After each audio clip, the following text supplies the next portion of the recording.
Welcome students. Class 10th में chapter probability में आज हम डाइस से रिलेटेड कुछ क्वेश्चंस डिस्कस करेंगे। तो सबसे पहले क्वेश्चन देखते हैं। In a simultaneous throw of a pair of dice find the probability of getting first part 8 as the sum, second a doublet, third a doublet of prime numbers, fourth a doublet of odd numbers and fifth a sum greater than 9। एक question हमारे पास है जिसमें हमने dice के एक pair को means दो dice एक साथ हमने फेंके हैं। तो हमें इस बात की प्रोबेबिलिटी निकालनी है कि पहला जो पार्ट है कि उन डाइस में जो नंबर्स आए उनका सम 8 आए। तो इस तरीके से पार्ट है। तो कैसे इसको हम सॉल्व करेंगे वो देखते हैं। अगर आप देखिए डाइस में क्या होता है, जब पेयर ऑफ डाइस हम फेंकते हैं so we have total 36 cases. If you have a pair of dice, you have total 36 cases. Suppose पहले डाइस में 1 आया तो दूसरे में भी 1 आ सकता है। पहले में 1 है तो दूसरे में 2, 1 के साथ 3, 4, 5, 6, इस तरीके से 1 के साथ 6 केसेस ये हुए। इसी तरीके से पहले में अगर 2 आया तो दूसरे में 1, या दूसरे में 2 के साथ 2 के साथ 3, इस तरीके से 6 केस हो रहा है। फिर सिमिलरली 3, 1, 3, 2, 3, 3, 3, 4, 3, 5, 3, 6 एंड सो ऑन 6, 1 से लेकर 6, 6 तक।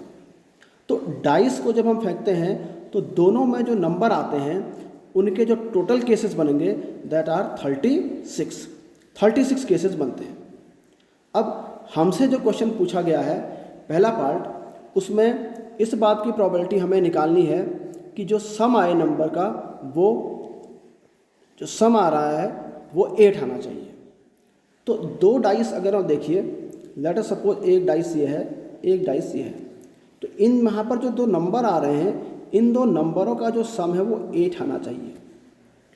तो डाइस में कितने केसेस इससे रिलेटेड बनेंगे? तो अगर आप देख रहे हैं क्या क्या केसेस बनेंगे, 8 और सम कैसे हो सकता है। डाइस में देखिए 1 से लेकर 6 तक नंबर होते हैं, 7 तो होता नहीं है उसमें। तो हमें ऐसे केसेस लेने पड़ेंगे जो डाइस में नंबर है उनका सम आए। तो जैसे एग्जांपल के लिए एक केस हमारा बन सकता है 2 और 6, क्योंकि 2 + 6 कितना हुआ 8। सपोज इस डाइस में 2 आया और इस डाइस में 6 आया।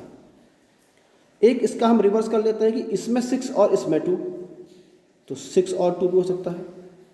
थर्ड हो सकता है कि दोनों डाइस में क्या है 4, 4 है। फिर 5, 3,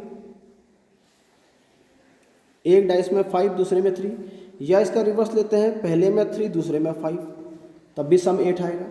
तो ये हमारे पास टोटल केसेस हैं जिससे डाइस में जो नंबर्स आते हैं उनका सम 8 हो जाए।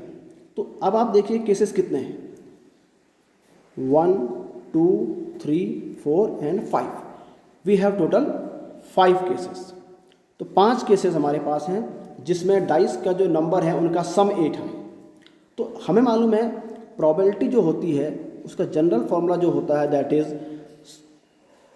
Probability of an event E, number of outcomes favourable to the event E divided by total number of outcomes. तो हम यहाँ पर फेवर कर रहे हैं कौन सी इवेंट को कि डाइस का जो सम आए 8 है द सम, 8 एज द सम 8 है, ये हमारी प्रोबेबिलिटी है।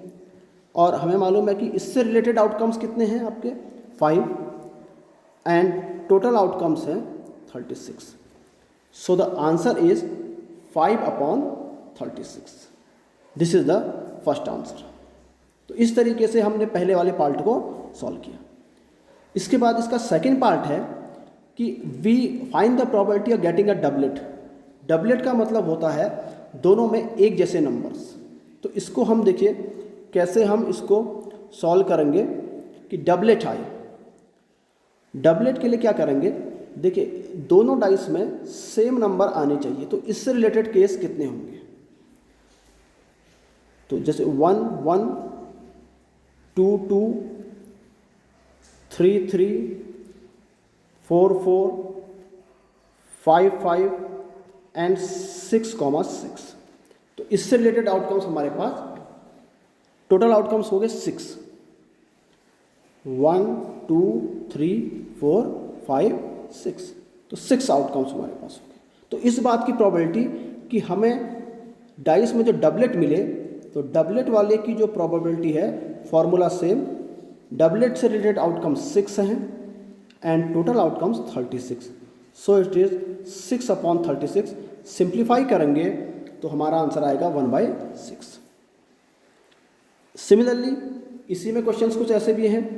Third part, so we get a doublet of prime numbers, prime numbers का डबलेट मिले, यानी हमें जो डबलेट तो चाहिए केवल किन का, प्राइम नंबर्स का।